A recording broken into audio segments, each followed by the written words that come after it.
Hello and welcome to What's Your Story, the interview show where we speak to book characters and ask them, hey, what's your story?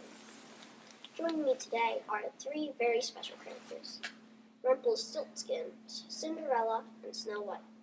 As viewers may recall, first grade library students read a lot of fairy tales.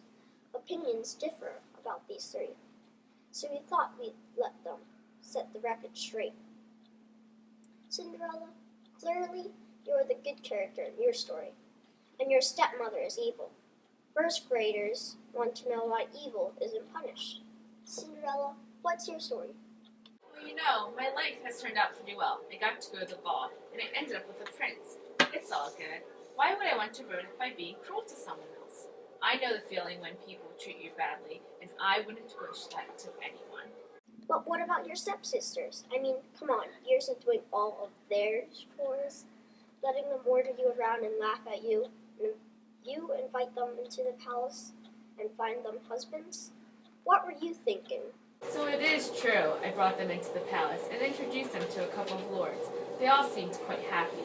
But seriously, have you seen those guys? I'm not actually that sweet after all. There you have it, folks. That's as mean as Cinderella can be, marrying off her stepsister to two rich, but perhaps not handsome lords. Now, let's check in with Rumpelstiltskin and ask about something that has been bothering students for years. Rumpelstiltskin, the students are confused by your actions. Some feel that you are a good character because you help out a miller's daughter by spinning the straw into gold.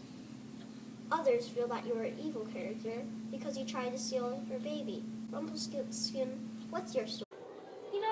I just wanted a little person to take care of and love. I've been kind of lonely. There aren't too many women that like short men. There aren't too many kids who like me either. What's up with that? The kids think you want to eat the baby. That kind of freaks them out. Now why on earth would they think that? I don't get it. Perhaps it's because you fly around a giant cauldron on a cooking spoon. They all figured you planned to boil the baby. Boil the baby? That's preposterous. I was just making some oatmeal. Nice warm cereal for the little fellow on a cold night. There you have it, folks. Straight from the little man's mouth. And if any of you parents need a night out, I bet I know the perfect babysitter for you. Well, we've run out of time. We'll have to catch up with Snow White next week. Snow White, let me give you a little preview. The kids want to know why you never listen to the dwarves. How many times have they told you not to let anyone in the house? And for heaven's sakes, don't take anything from strangers.